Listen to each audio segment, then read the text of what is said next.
esta sexta ponencia sobre la historia de la Compañía de Jesús en México. A lo largo de estas 5 ponencias anteriores, pues hemos recorrido diferentes etapas de la Compañía de Jesús. Hemos visto las misiones, hemos visto California, hemos visto los jesuitas y la independencia, hemos visto los jesuitas y la educación y su llegada. Entonces, hemos recorrido como diferentes partes de la historia de la Compañía de Jesús.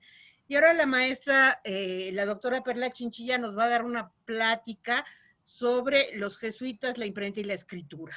Ella es especialista en este tema y le agradecemos mucho que nos haya aceptado la invitación a ser ponente, y dejo al doctor Manuel Ramos para que nos dé su currículum. Bueno, pues a nombre del Centro de Estudios de Historia de México, Fundación Carlos Slim, y de la Universidad Iberoamericana, les damos la bienvenida a esta conferencia que lleva por título La Compañía de Jesús, de la oralidad a la imprenta, o de cómo ingresar en la modernidad. Un título muy especial, bueno, ya vamos a escuchar el contenido.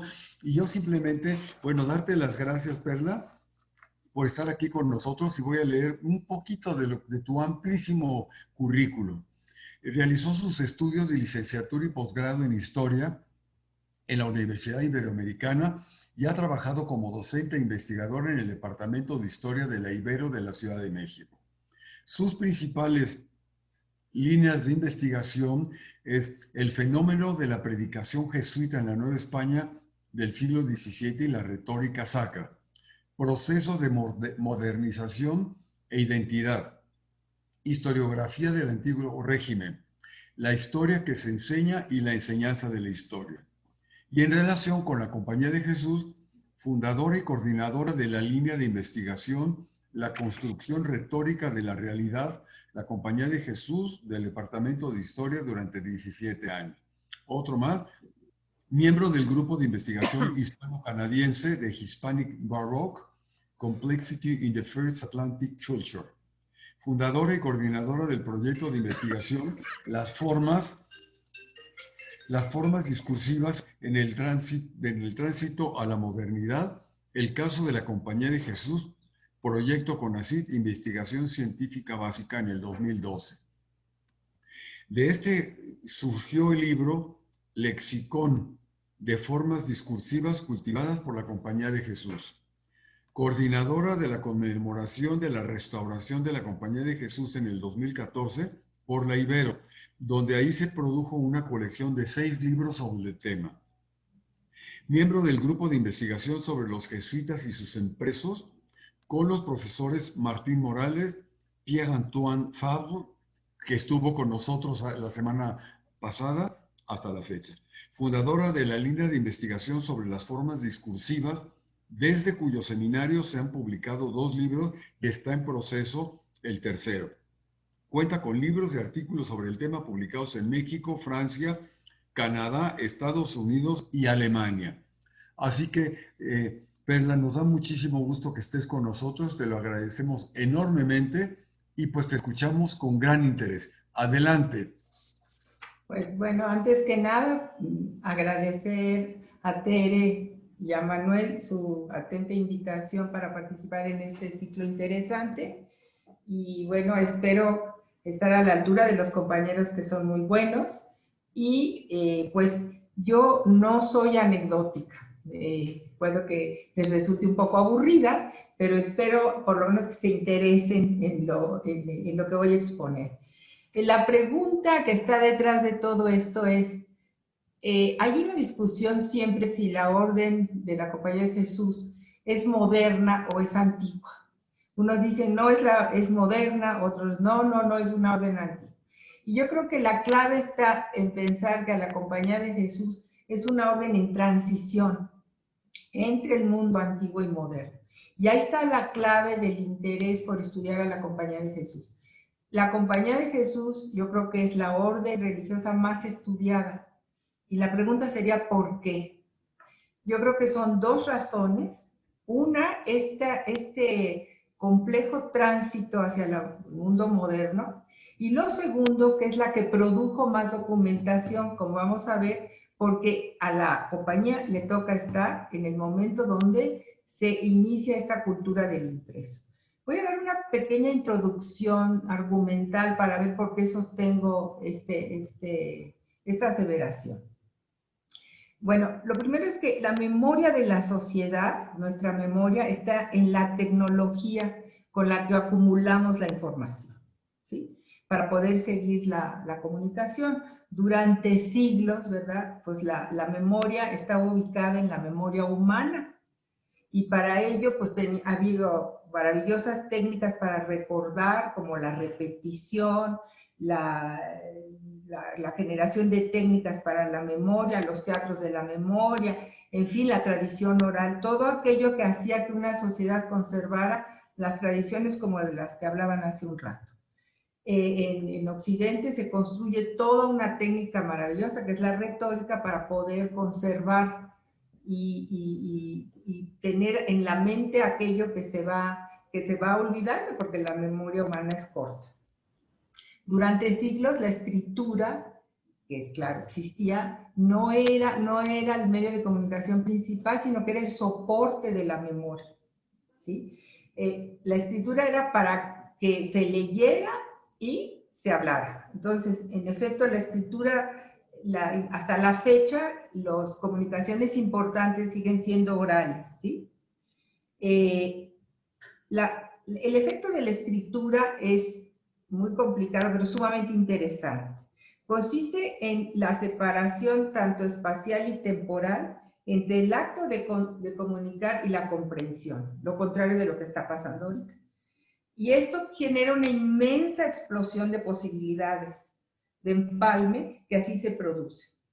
La consecuencia de esta separación son radicales. No se restringen al simple aumento de la cantidad de destinatarios, sino que realmente implican un nuevo orden temporal y la aparición de una nueva cultura, la que aquí denominamos cultura de la impreso o modernidad, en la que todavía estamos, aunque estamos a punto de salir hacia lo que sería hoy la memoria que implica la cultura digital, que es un aumento gigantesco de memoria social. Y las consecuencias apenas las empezamos a ver, ¿sí? Y los jesuitas nacen en este gozne comunicativo, ¿sí? Todavía hasta el siglo XVII, que es el gran siglo de la compañía, la elocuencia era considerada más importante que el saber especializado. Y aún la erudición, especialmente en el ámbito de la religión. Incluso dentro de la Reforma Protestante, contra lo que se piensa. Y esto se ha conservado, como les decía, hasta nuestros días para guardar lo oral, los discursos, etcétera, para lo más importante. Sin embargo, a partir de ese mismo siglo ya pueden percibirse la conformación de la cultura moderna, hija de la imprenta. Es importante recalcar que cada uno de estos modos de comunicación han podido desarrollarse y perfeccionarse en sus respectivas especificidades, pero su preeminencia pertenece a dos tiempos históricos subsecuentes, lo que hemos llamado la sociedad del antiguo régimen y la sociedad moderna. No es que no haya oralidad, sino que es la comunicación preeminente es la comunicación impresa. En tanto que la palabra hablada invade el espacio en el que se enuncia y en este sentido tiene una presencia mucho mayor que el texto escrito, por otra parte, al ser idéntica a la situación, no puede ni siquiera durar más allá de la misma situación. Ahorita yo ya lo que hablé hace un minuto ya se fue.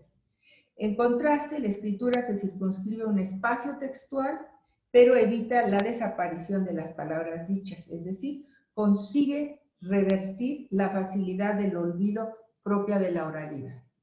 Al mismo tiempo, y dado que la escritura no cuenta con las facilidades del empalme comunicativo de la oralidad, la gestualidad, que amplía la inteligibilidad, y las posibilidades persuasivas, la simultaneidad de la presencia, que permite compartir el contexto institucional desde que se enuncia el discurso, como ahorita, ¿sí? La reiteración, porque en la oralidad hay constante reiteración, lo dicho, pero no genera tedio, porque va haciéndose en un fluido discursivo. De hecho, en la comunicación oral, los talentos se manifiestan por el hecho de que pueden continuar hablando, dice un autor, sin tener nada que decir. O sea, la cosa es llenar el silencio. En contraposición, las proposiciones escritas deben pronunciarse por sí mismas en el contexto necesario para su comprensión. Deben ser comprensibles desde sí mismas, no hay presencia corporal ni simultaneidad temporal entre los interlocutores. Además, la reiteración ya no es posible, pues la carencia de información se volvió cada vez más visible. Esto se ve claramente en una ceremonia religiosa donde se repite siempre lo mismo, cosa que no se soportaría en unas noticias o en un libro, por supuesto en un libro escrito.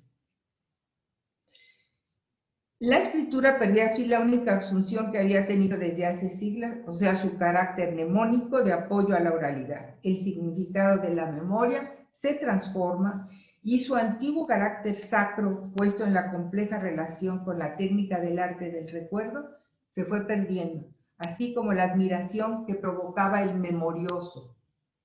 Decir lo mismo de modo diferente, variar la forma y no el contenido, eso era amplificar tan admirado en el mundo que vivieron los jesuitas al principio, ¿sí? La gente que podía tener un flujo rapsódico del discurso oral y que podía ser un gran reto.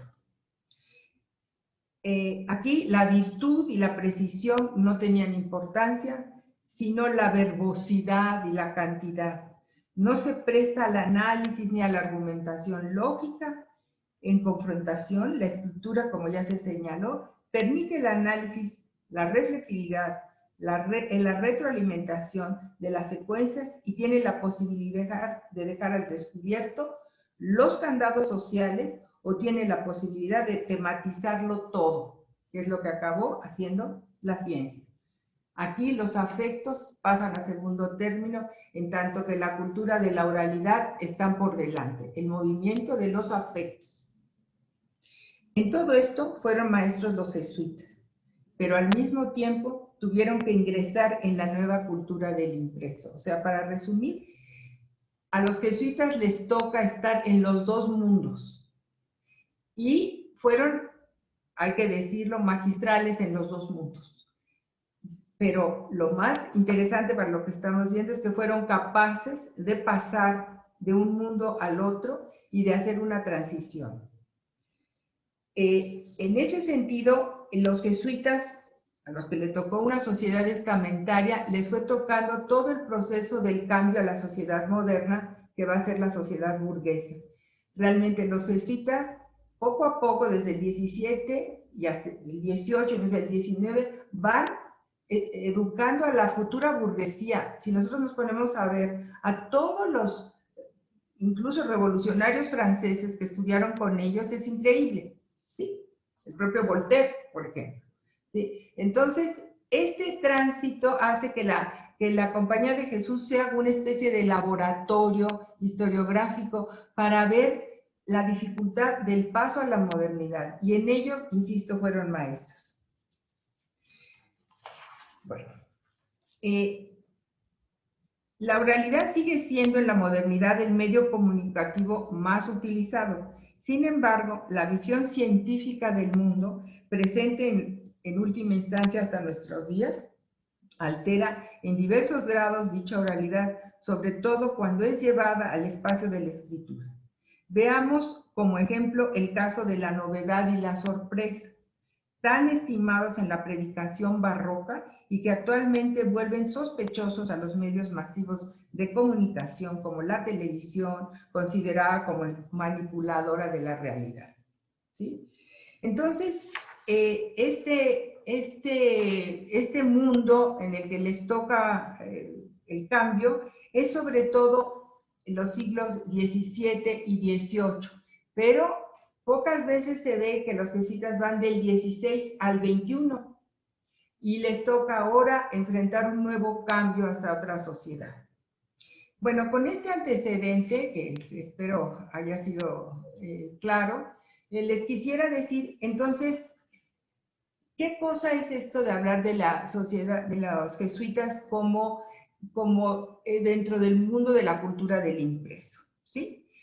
Bueno, los jesuitas desde un principio entran en una otra complejidad que es la de, ustedes saben, la del Concilio de Trento. Les toca la Reforma Protestante y les toca enfrentar justo este problema.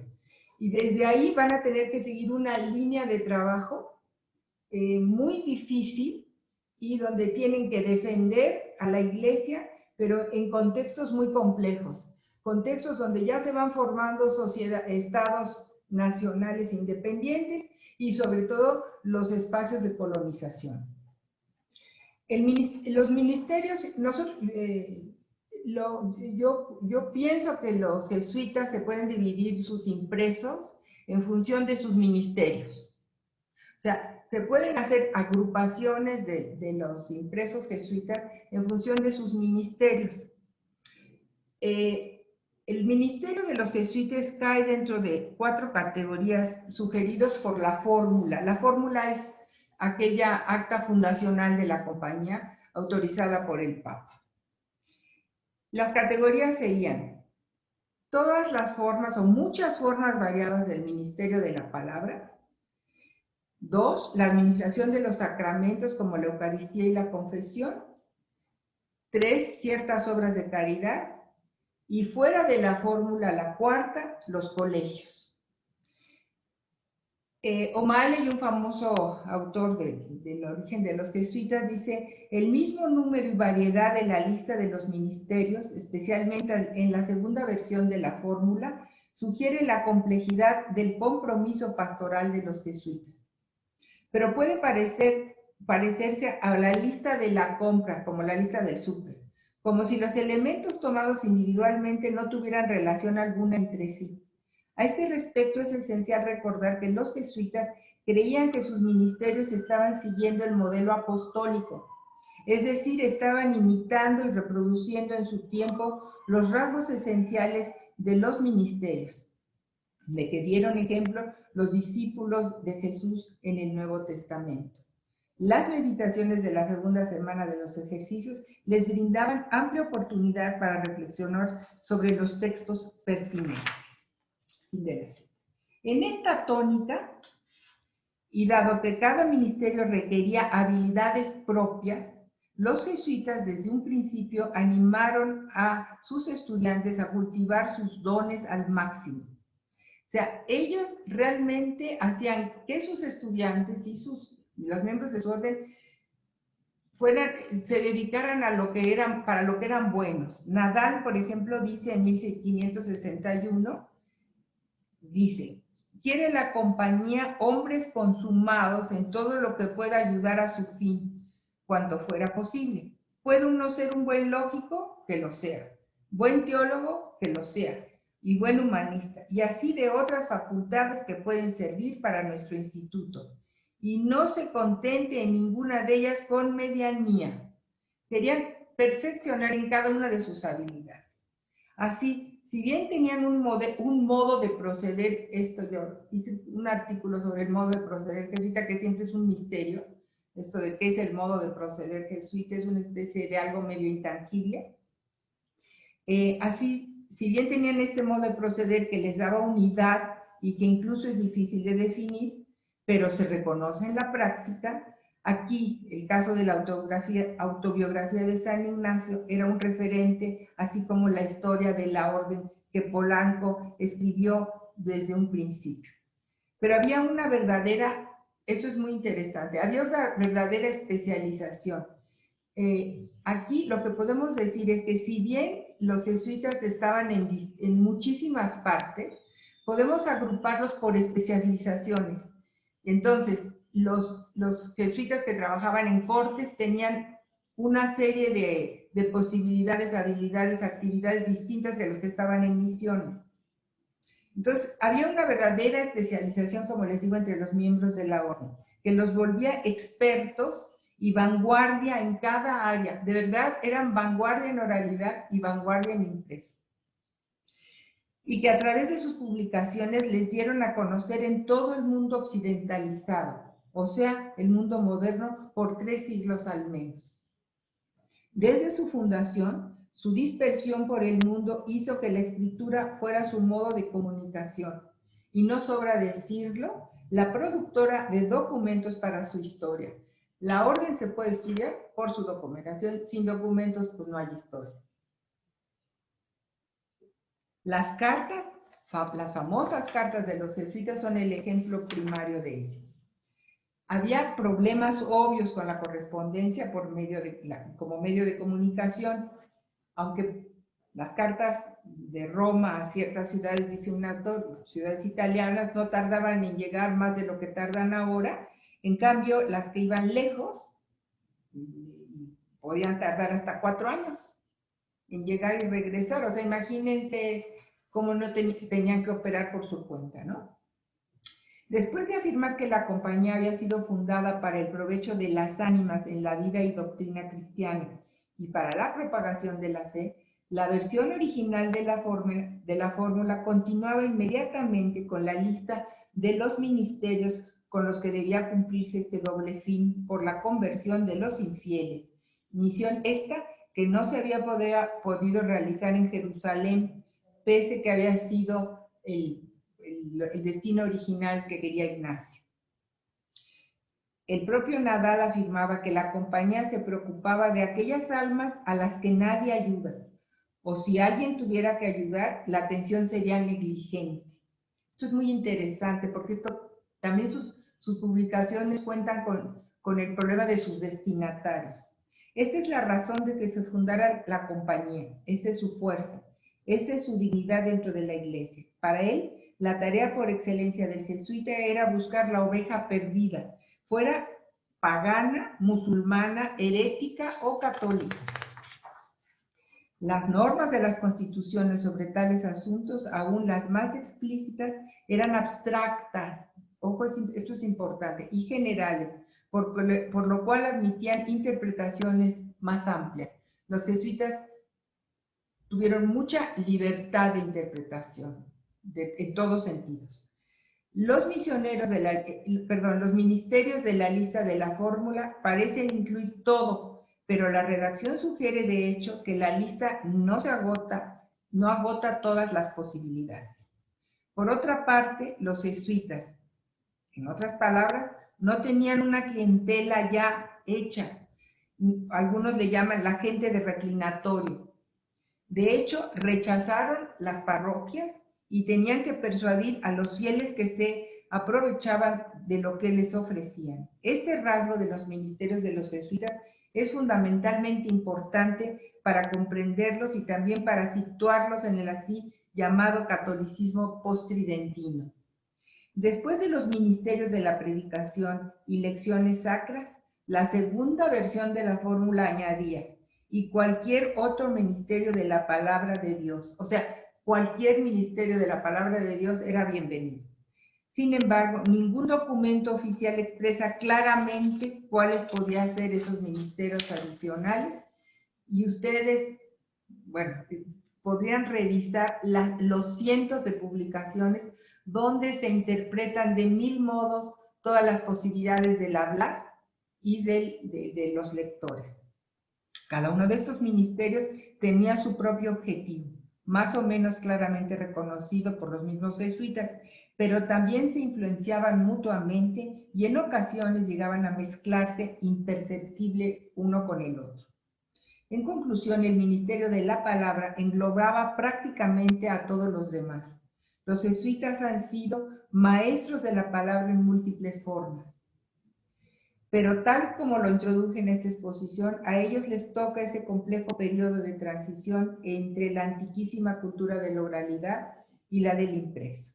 Lo que originalmente les daba unidad a sus ministerios era la conversación, el conversar con el otro, y esta característica que parecería ser solo posible a partir de la oralidad, la trasladaron al mundo de la imprenta al que nadie podía oponerse ya, con una cantidad de tipos de impresos de transición. La modernidad poco a poco dejó de dar espacio solo a la transmisión de la palabra divina con interlocutores presentes y la condujo a la lectura de centenares y centenares de tipos de presos diferentes. La fe en la educación, que como ya nos comentara el doctor Reynoso en la primera charla, no estaba en su programa inicial, creció y se volvió un sello insustituible de la compañía. Ahora la palabra se trasladaba a las aulas y a los impresos con los que se han alimentado centenares de generaciones de estudiantes. Los colegios fueron la punta de lanza de su relación con la cultura del impreso. La impresión de los ejercicios espirituales fue una clara señal y un símbolo de tal camino. Ningún grupo religioso tenía un libro, este librito tan importante, que diera instrucciones de cómo conseguir un camino espiritual. Su impresión le dio una difusión que nunca hubiera imaginado Ignacio de Loyola. Sin embargo, el propio Ignacio ya reconocía la importancia de la imprenta, impulsando dos categorías de publicaciones: escritos para refutar a los herejes y textos para ayudar a los jesuitas en sus ministerios. En una carta a Canicio del 13 de agosto de 1534, Ignacio animó a los jesuitas de Alemania a contrarrestar los folletos protestantes con los suyos propios, e hizo lo mismo el año siguiente en una carta a Nadal. Animó a Polanco a compilar el manual para los confesores jesuitas, a Canicio a que escribiera su catecismo y a Laínez a escribir un compendio de teología adaptado a las necesidades pastorales.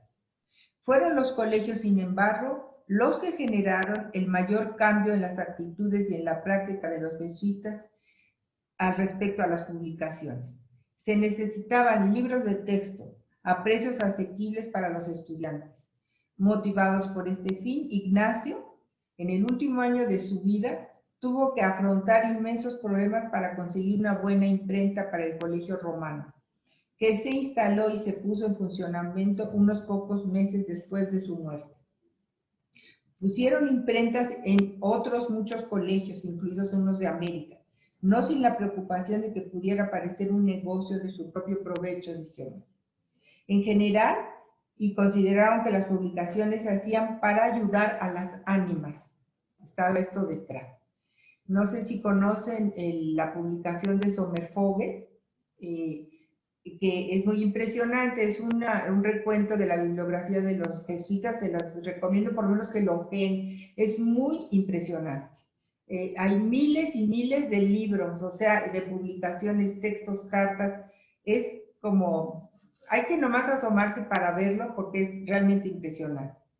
Así, y sabiendo que reducimos la vastedad y lo intrincado de su mundo textual, pongo un grupo de ejemplos que corresponden a cada uno de sus ministerios, mostrando la sofisticación y la complejidad del tránsito de la cultura oral a la impresa que les tocó abanderar a estos jesuitas. Entonces, pues pediría ahorita si me hacen favor de poner un PowerPoint que les preparé, espero que les interese, para que nos asomemos apenas a ver este mundo de las publicaciones jesuitas. Este primer textito que está aquí, que está en el primer libro que yo escribí, es muy conmovedor, porque es cómo se despide de la oralidad un predicador.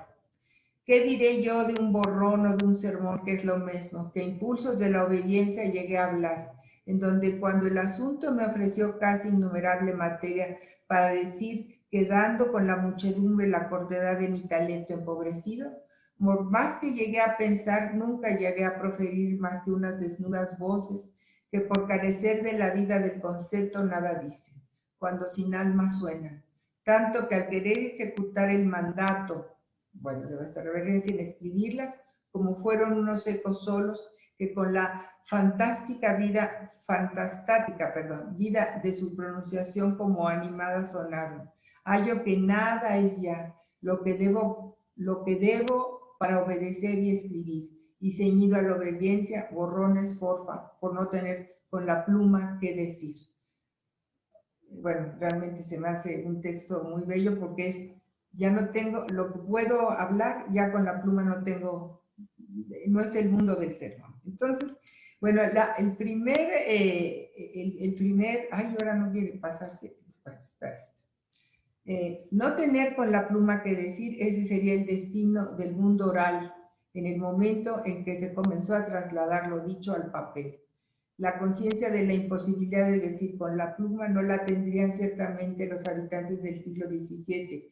Para ellos la visión retórica del mundo seguía funcionando y somos nosotros con la perspectiva histórica de la que disponemos los que podemos ver cómo ésta se contrajo hasta convertirse en una parte del todo, lo que hoy llamamos en singular y no ya en plural, arte.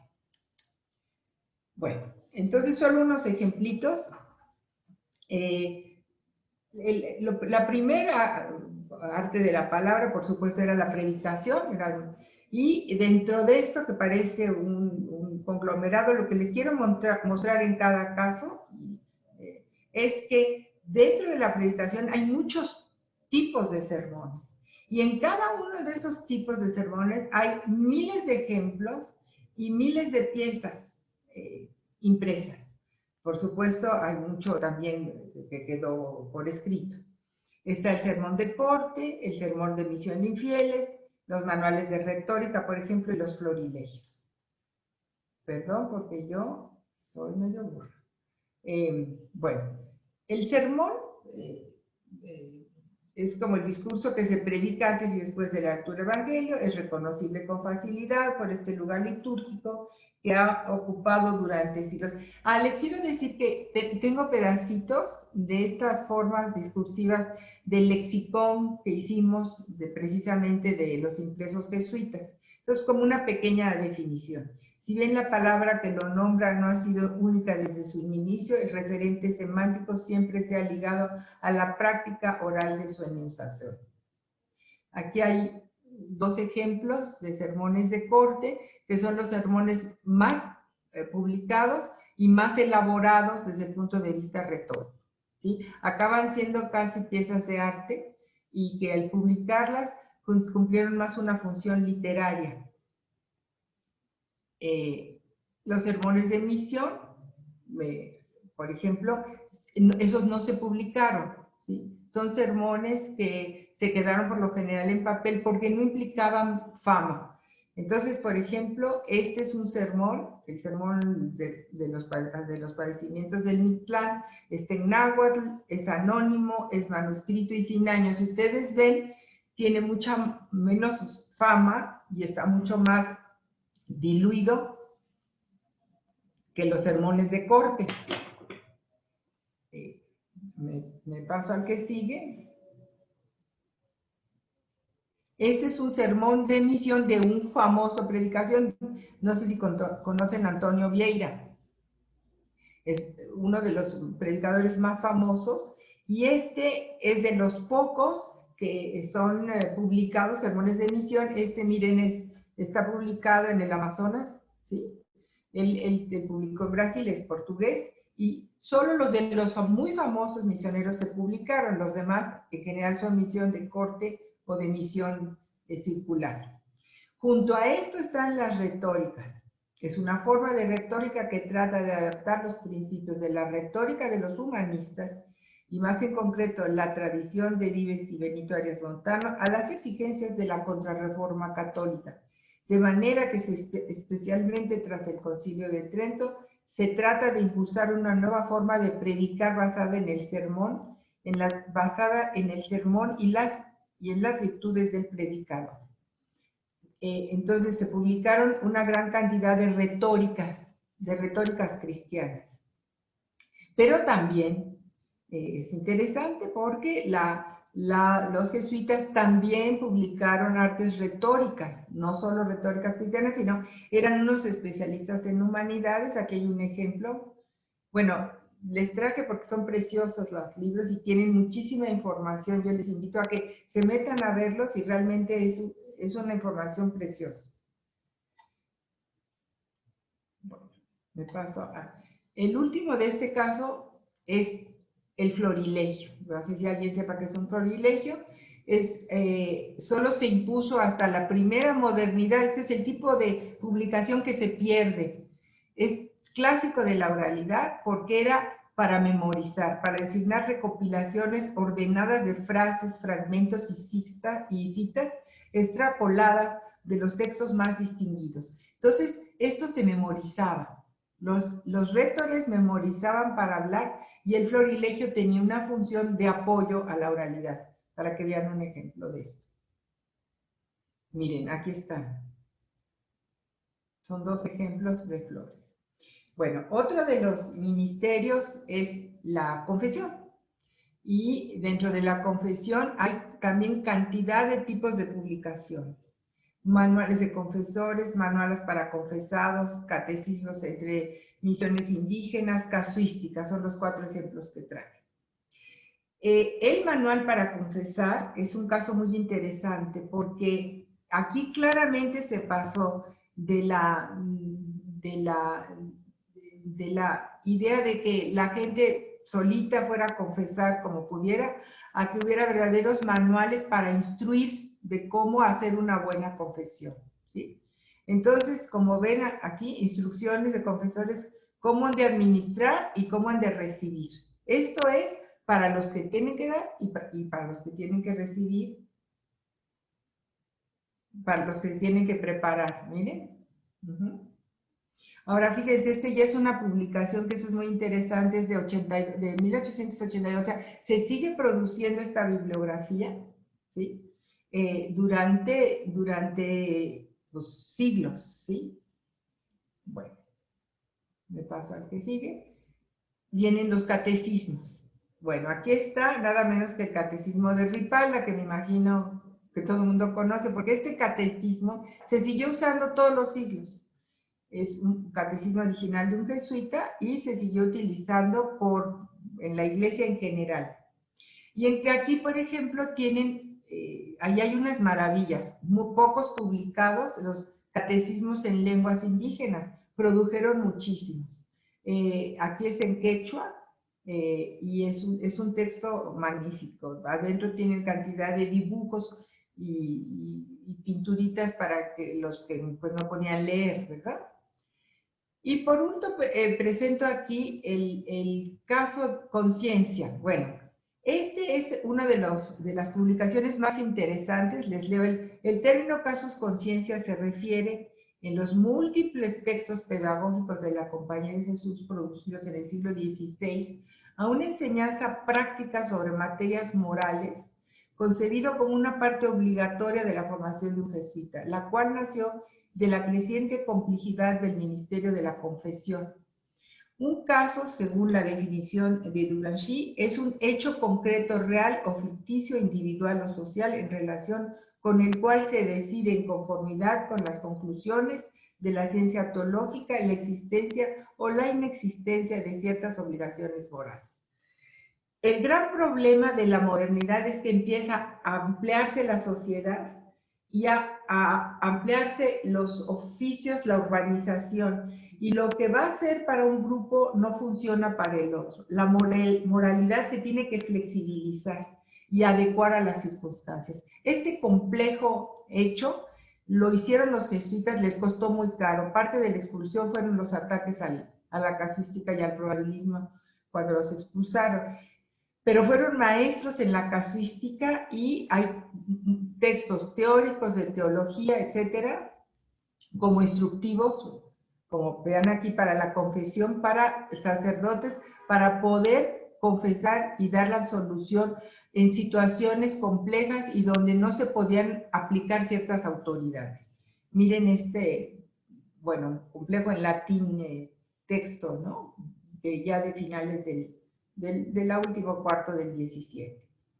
La otra parte de su habilidad, de su ministerio, de la palabra, pues evidentemente son los ejercicios espirituales. Y uno pensaría que los ejercicios espirituales son unos y solo unos, y es el libro original, y es interesantísimo porque los jesuitas hicieron adaptaciones de los ejercicios espirituales. Y a medida que pasa el tiempo, los adaptan a todo tipo de público y de circunstancias. no solo para ellos, sino para Leo, o sea, para los fieles. Hay casos muy interesantes porque llegan a haber para 10 días, e incluso llega a haber ejercicios para ejecutarlos personalmente sin guía espiritual. Y la guía es el libro. Aquí, por ejemplo, están los ejercicios, las adaptaciones para religiosas o los ejercicios para la hora de la muerte y otros. Acerca del referente semántico es lo que viene en nuestro lexicón. Bajo el nombre de ejercicios se agrupaban los textos que remiten al lector a una experiencia espiritual, a un tiempo privilegiado para examinar la voz de Dios y una práctica de recogimiento simbólica o efectiva, caracterizada por seguir un determinado modo de examen de conciencia, de meditación, de contemplación, de oración y en general de técnicas dirigidas al discernimiento de la vida espiritual. Según señala Ignacio de Loyola, por ejercicios espirituales se entiende todo modo de examinar la conciencia, de meditar, de contemplar, de orar vocal y mentalmente y de otras operaciones espirituales. En lo que vamos a hacer de presentar libros en este que les convidaba yo al principio, Tere va a presentar lo que tiene la biblioteca de ejemplares de ejercicios. Hay maravillas de todo tipo. Y luego empezaron a ver en todos los idiomas, lo cual es pues realmente muy impresionante, porque no tienen idea de la cantidad de idiomas que hay ejercicios. Aquí les quería mostrar los ejercicios espirituales acomodados a religiosas. Los de inspiración ignaciana les fueron propuestos en determinados lazos a las religiosas en algunos conventos. Una cuestión fundamental que vemos aquí es que las adaptaciones sirven para instruir o guiar a las religiosas en su soledad. Podemos también interpretar en su clausura. Las religiosas podían decidir ellas mismas hacer los ejercicios sin ayuda de un director. El texto toma el papel de guía espiritual, o bien que el texto sirviese de guía tanto al director que acompañaba a la religiosa en los ejercicios, como a la religiosa misma. Miren, aquí están los ejercicios en soledad, ejercicios espirituales para religiosas, distribuidos en 10 días, son más cortos que los de los padres jesuitas, en fin, 1796, se siguen publicando, se siguen diversificando, sigue habiendo novedades. Muy, muy impresionante. Bueno, ya no tardo mucho, les he puesto unos ejemplitos más. Pláticas y lecciones y doctrina. Miren, es muy interesante esta área también porque de los cambios más visibles que este movimiento para adaptarse al carácter fundamentalmente oral de la catequesis, en que la instrucción sí partía por medio de charlas o sermones y era aprendida en verso, a menudo con música, hacia su estudio en un texto impreso, hay un cambio enorme, como les decía. El formato de pregunta-respuesta prácticamente eliminó las otras formas del catecismo y enseñó a adultos, y a menos adultos y más a niños. Eso fue el caso del catecismo. Pero entonces, en lugar del catecismo para los adultos, se instauraron pláticas, lecciones y otro tipo de doctrinas, ¿sí? Doctrinas para... Entonces, esto generó nuevos tipos de textos. Miren, por ejemplo, el prontuario manual mexicano, ¿sí? Para párrocos, o sea, que da instrucciones de cómo operar. Luego de lecciones hay muchísimas que eran como una especie de clases extramuros y las pláticas que eran especies de sermones cortos en situaciones con grupos, con pequeños grupos. Esto se sigue durante los siglos XVIII, XIX y aún en el siglo XX. Hay grupos de gente que se reúne con jesuitas a recibir pláticas o lecciones. Bueno, les puse esta imagen, perdón, que es preciosa, ¿no? De uno de los libros, y ahí está.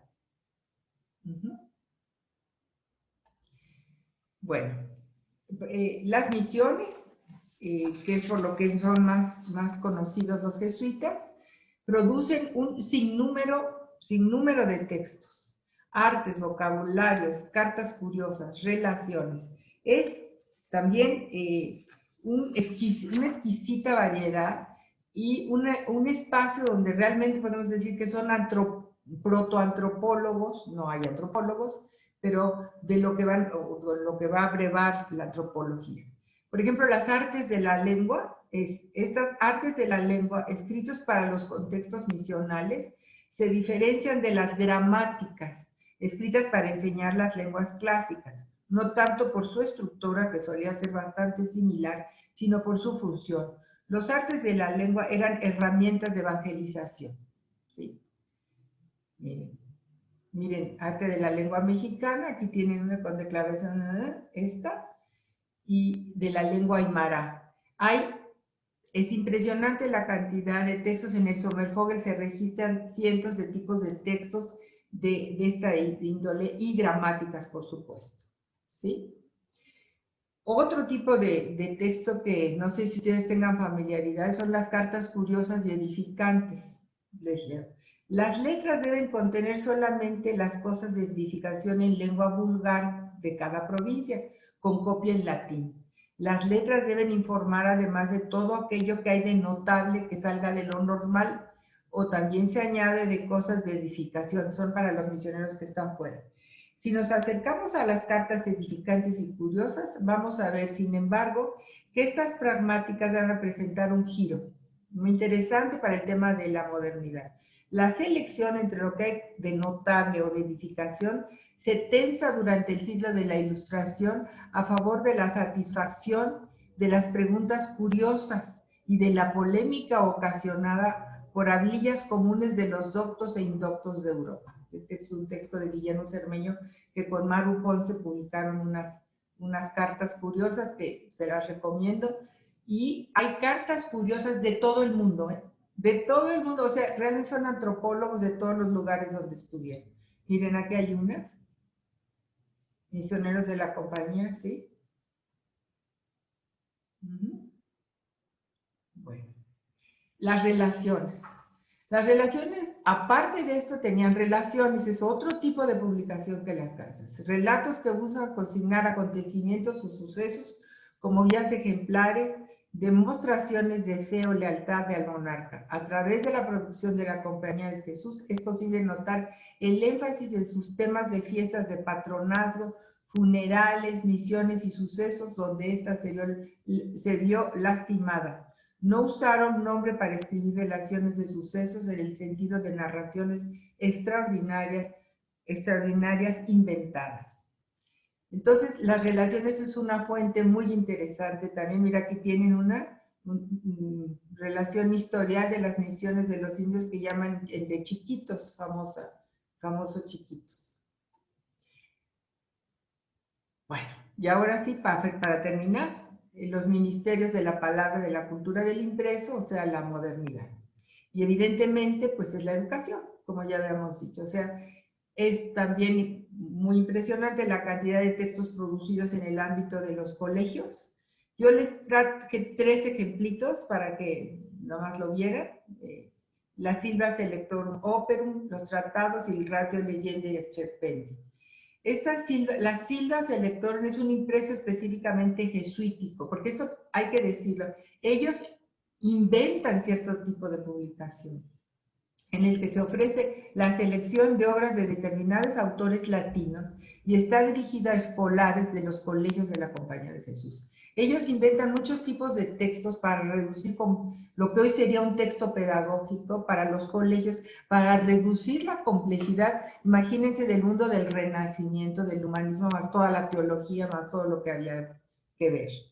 Mira, aquí hay una Silva de Cicerón. Luego está la gran obra, el Tratado impreso, fue una de las obras discursivas más cultivadas por la Compañía de Jesús.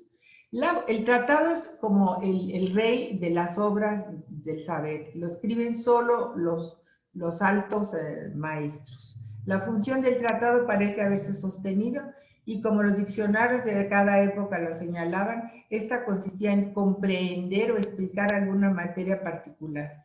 Dicha función la cumplía en aras de presentar la verdad el tratadista decía la verdad y era difícil ir en contra, y el que iba en contra tenía que ser un par. O remediar la ignorancia del lector a través de argumentos y respondiendo a las cuestiones alrededor de las que se disputaba un tema, atendiendo dudas, impugnaciones más importantes y más comunes. En 1694, el DAF identificó el traté como discurso, bueno, es el diccionario francés, Pelletier, identificó el traté como un discurso sobre alguna materia, tratado sobre la gracia, tratado sobre la esfera, tratado sobre las matemáticas, tratado sobre el vacío. O sea, todo tipo de tratados. Miren, aquí hay, bueno, aquí hay todo, ¿verdad? Y todo, eso sí, es ya es hijo de la imprenta. Los tratados, evidentemente, ya tienen 700 páginas, 400 páginas, ¿sí? Ya es el mundo del impreso. Y este último ejemplito, la Ratio Legendi de Scherpendy, es un texto que muestra la innovación de los jesuitas en el impreso.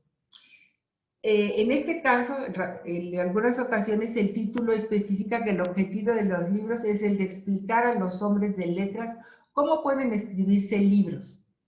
En otros se trata de ilustrarlo a los enseñantes el método que los estudiantes deben de seguir para aprender en la escuela. No obstante, la contribución de los jesuitas no se limita al redescubrimiento de un método de trabajo académico. A pesar de las constantes referencias a la tradición, el Ars et Scherpendi se adecua sobre todo a las exigencias de la cultura tipográfica y asume un nuevo significado. La novedad de esta forma discursiva radica en la función que debe desempeñar una recopilación de extractos que tenía que tener el estudiante para poder estar enterado de la materia. ¿Sí? Miren, este es uno, bueno, es muy limpia, muy bonita publicación. Interacción en libros, bueno. Y bueno, con esto prácticamente termino y solo les quiero enseñar una lista que viene en internet,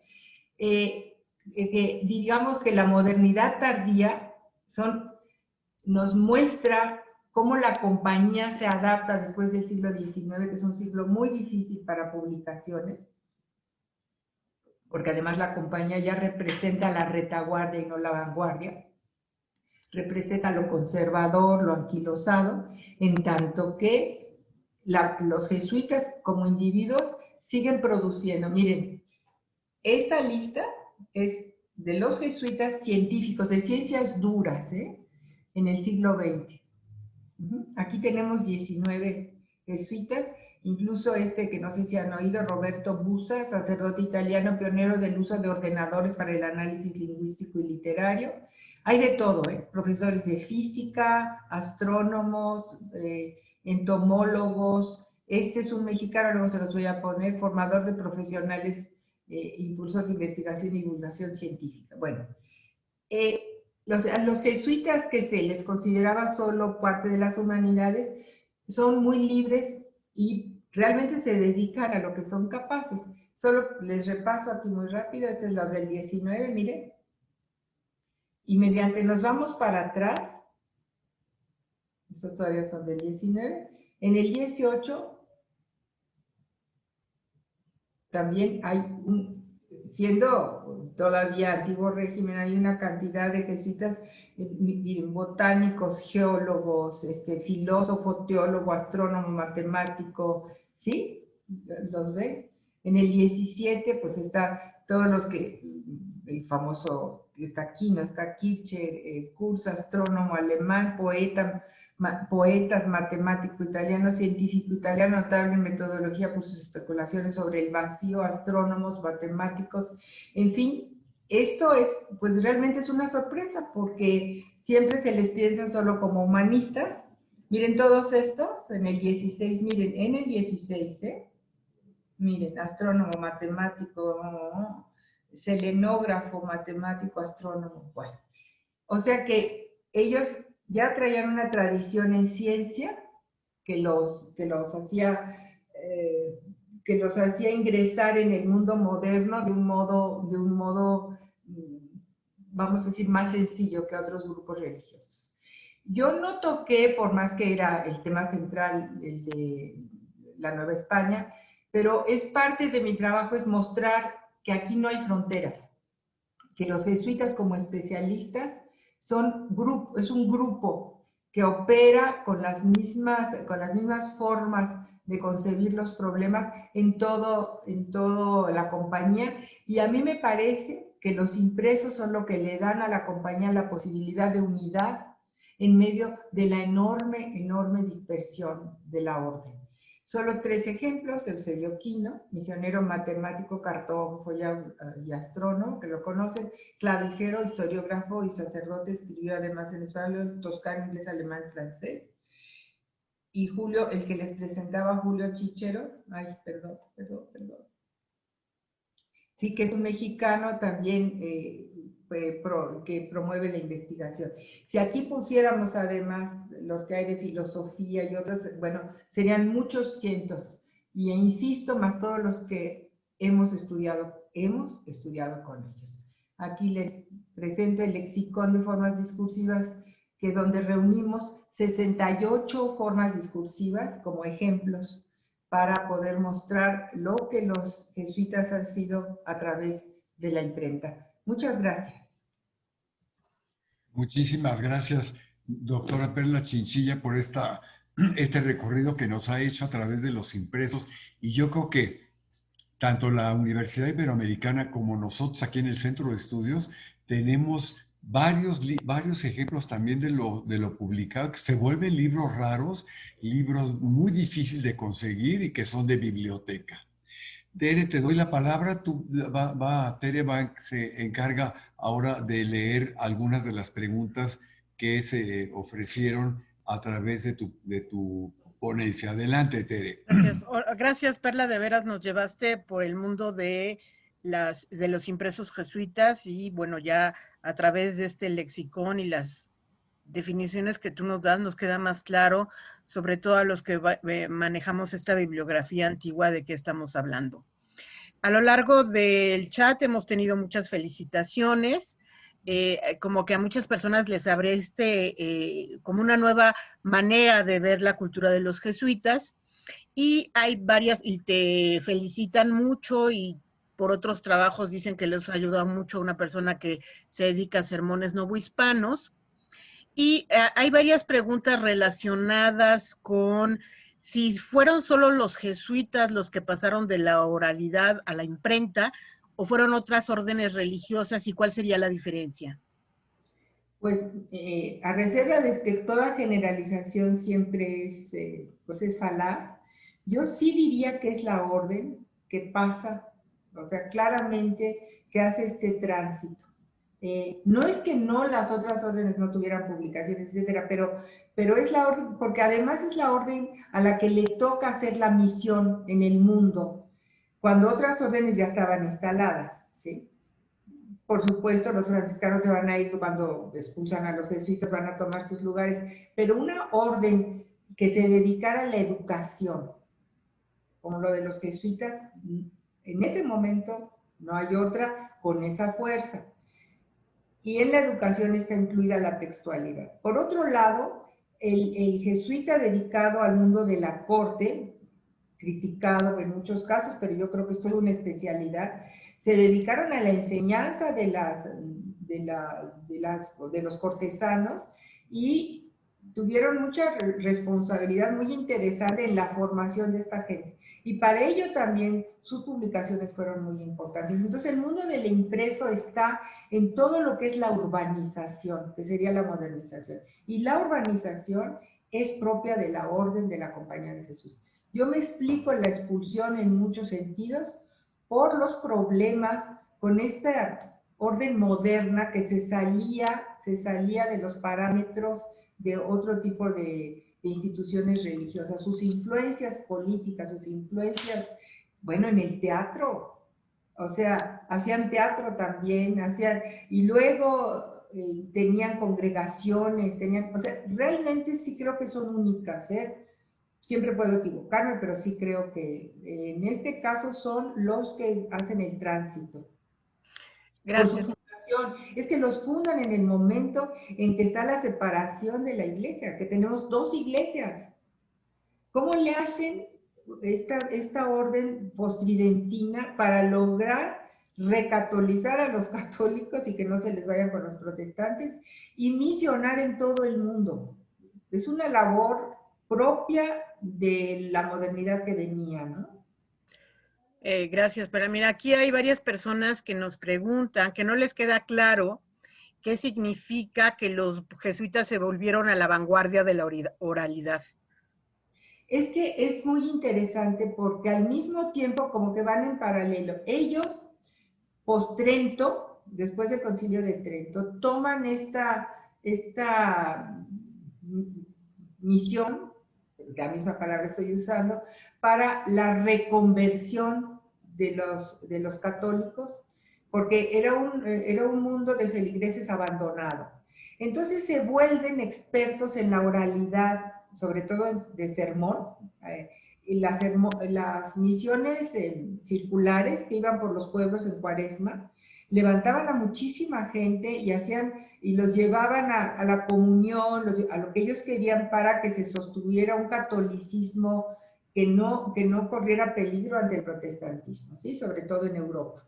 El fenómeno del protestantismo no se da en América propiamente, pero allá es un enemigo constante y ellos son oradores de primera y desarrollan todo el texto que sirve de apoyo a la oralidad. Estos textos que son para decir sermones también los sacan ellos. Estos textos con el tiempo van a desaparecer cuando declina la sociedad oral y son sustituidos por textos de teología, tratados, etc. Por supuesto que el mundo moderno del siglo XIX los va a destituir, ¿verdad? O sea, ahí sí ya los jesuitas se integran ellos en sus colegios y en sus universidades, no en sus colegios. Se integran al mundo de la ciencia. No hay otra para hacer. Hoy las universidades jesuitas son universidades como cualquier otra. No pueden ir por la libre, ¿verdad? Y ellos más bien lo que tratan es estar en la vanguardia del mundo actual. Para entonces son vanguardia de oralidad y van a ser vanguardia de la escritura como en dos líneas paralelas.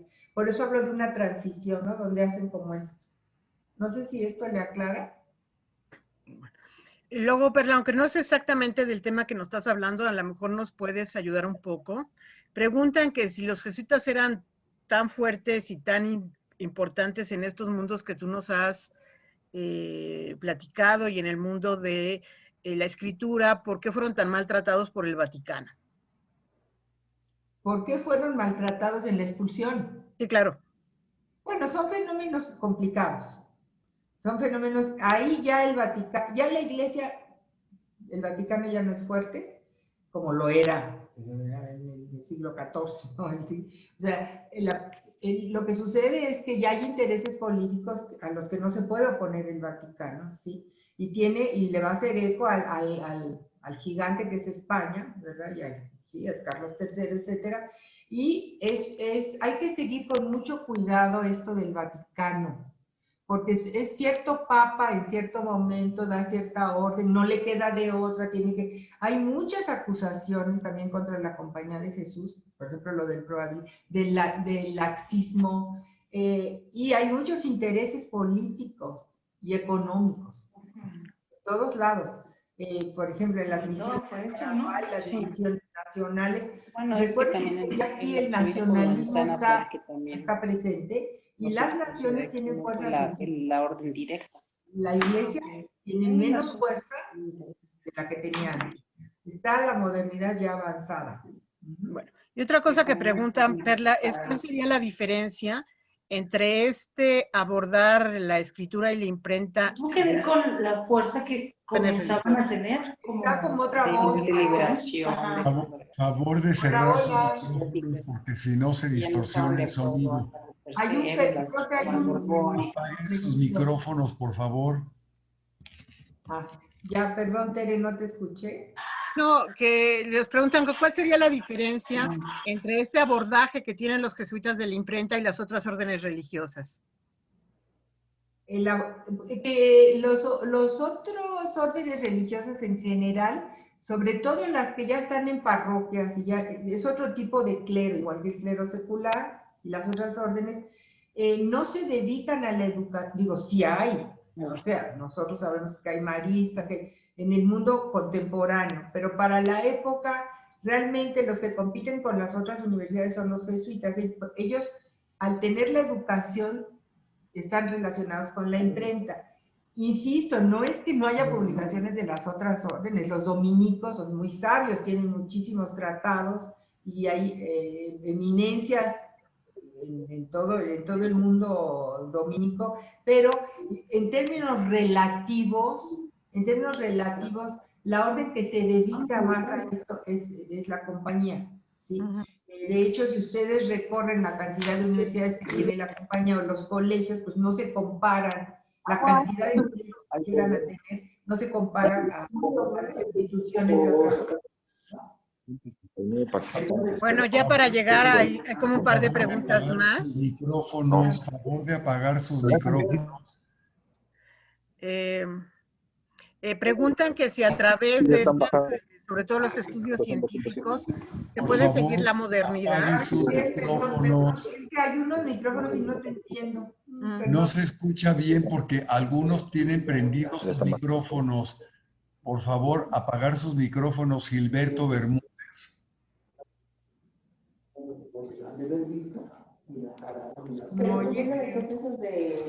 ¿Tienes la foto? ¿Tiene la foto de la sombrilla? No podemos seguir si no apagan sus micrófonos. Sí, pero ellos te lo van a cobrar. ¿Cómo no ¿puedes controlar esto? Gilberto no pone atención, dice alguien. Rubén, ¿puedes atender este problema? Él creo que puede silenciar. ¿Puedes atender ese problema? ¿Sí? No, es que no podemos seguir si no cierra sus micrófonos, Gilberto Bermúdez, entre otros. Y nada más a favor de cuando se les cierren que no los vuelvan a abrir, por favor. A ver, Tere, ¿sí? Bueno, que preguntan si a través de estos textos que tú nos has platicado se puede continuar la modernidad y citan como un ejemplo el texto del cometa Iquino. Y también preguntan, que yo creo que se puede juntar en una sola pregunta, si este tipo de textos de los jesuitas se aplican a todos los jesuitas del mundo de aquella época, inclusive a los misioneros. Bueno, es interesante su pregunta. Bueno, uno es que yo hablaba de especialidades y podríamos decir que los misioneros son un tipo de jesuitas y los que están en las cortes, etcétera, son otro tipo de jesuitas. Todos son jesuitas, pero sus especialidades los hacen que tengan vidas muy diferentes. Imagínense un misionero de la Tarahumara, cómo vivía. Hay cantidad de cartas muy dolorosas, vivían realmente muchos en depresión, hasta alcoholismo, etcétera, porque estaban aislados.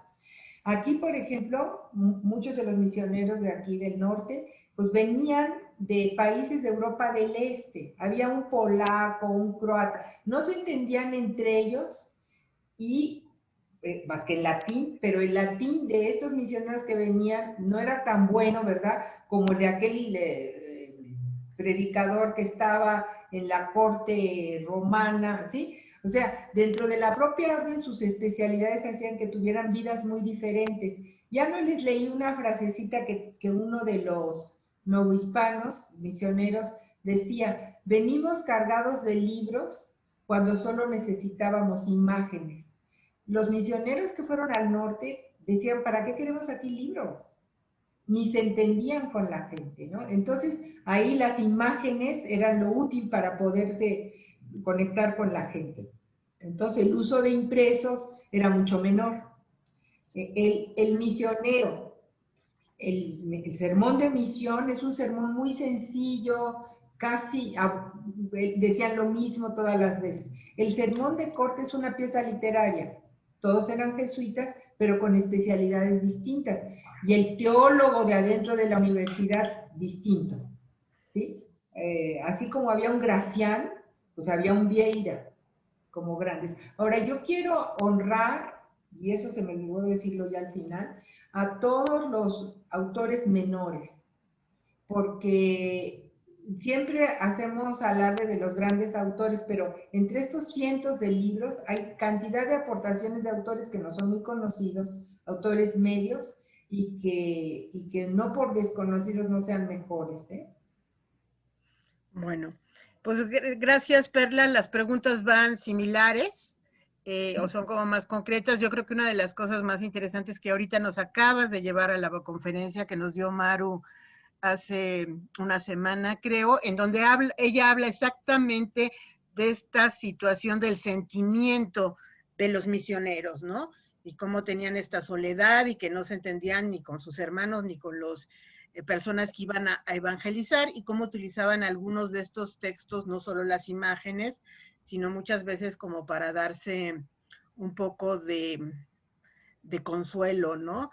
Creo que este paseo que nos has dado por la importancia de las impresos jesuitas y cómo la Compañía de Jesús se apropió de la imprenta como una herramienta para su labor, es muy importante. Sí nos gustaría, yo creo que a todos, que nos dijeras dónde podemos consultar o cómo podemos consultar el lexicon, que es la base de tu trabajo y que nos has dado todo este tipo de textos para el que esté interesado. Como ustedes ven, muchos de los textos que nos presentó la doctora en su PowerPoint tienen sellos de bibliotecas extranjeras, pero muchos de ellos, como dice Manuel, están en la biblioteca del Centro de Estudios, están en la biblioteca del Ibero, y yo creo que hay muchos de ellos en el fondo reservado de la Biblioteca Nacional, por si queremos acercarnos a las ediciones más, a las ediciones que la doctora nos cita en esta importante charla que nos ha dado. Entonces, si nos das, por favor, Perla, ¿dónde podemos consultar el lexicon? Y te digo, tú lo puedes ver después, pero está lleno de felicitaciones y que les has abierto a los, y a mí inclusive, y mira que trabajo en una biblioteca, un nuevo mundo para afrontar y para estudiar a la Compañía de Jesús. Ay, me da mucho gusto porque yo temía aburrirlos, espero no haberlos aburrido. Para nada. Oye, una pregunta que quisiera yo leer de Miguel Torres. Dice, yo estudio lenguaje desde un punto de vista computacional y justo estamos estudiando cultura oral contra escrita. ¿Alguna recomendación bibliográfica? Ah, ¿cómo no? Bueno, cultura oral y escrita, pues yo, si quieren luego, si te les puedo mandar, yo tengo algún texto y puedo recomendarle otros. Bueno, el gran texto, y es de un jesuita, que yo supongo que los conocen, es Walter Ong. Walter Ong, los textos de Walter Ong sobre las tecnologías. Y es un jesuita, y es un pionero de estas diferencias, es muy interesante. Y puedo mandar otras cosas si quieren para que tengan más bibliografía. Ahorita Perfecto. Que me acuerdo de OM, yo tengo un par de artículos y el lexicon se puede consultar en línea. Está en línea.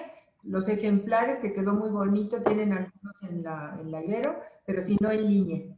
Y tenemos un libro posterior a ese que se llama Las formas y las no formas discursivas, donde hay otro tipo de textualidad jesuita, porque es interesante. Hay libros que se pueden identificar muy fácil y otros que están como a caballo entre las dos épocas. Son libros increíbles porque están entre una época y la otra y no podrías como colocarlos bien. Perfecto.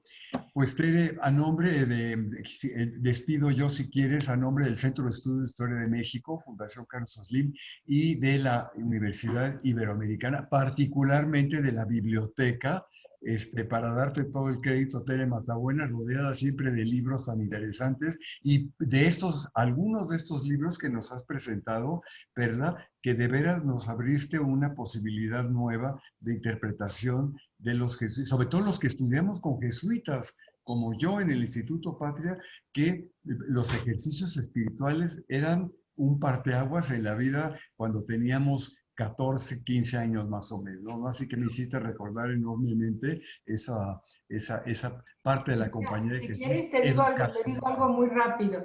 Los jesuitas realmente podrían pensarse como los autores del texto escolar, porque eso fue un poco en detrimento de la formación también, porque empezaron a hacer extractos y a compilar como digest para estudiantes. Eso fue muy bueno, pero tuvieron un problema que luego ya no iban a los originales, sino solo a los libros de texto. Entonces eso fue un problema para la formación.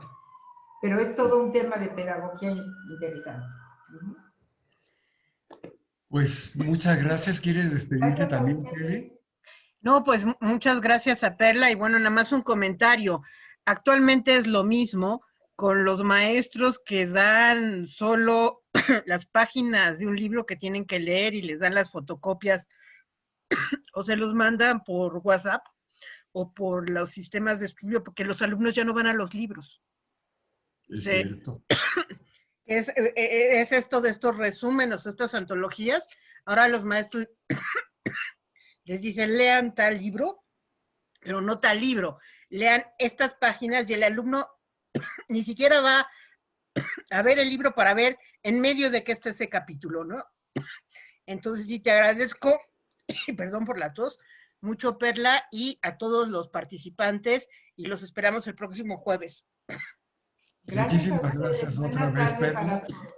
A todos muy buena tarde, muy buen fin de semana y nos vemos el martes. Muchas gracias.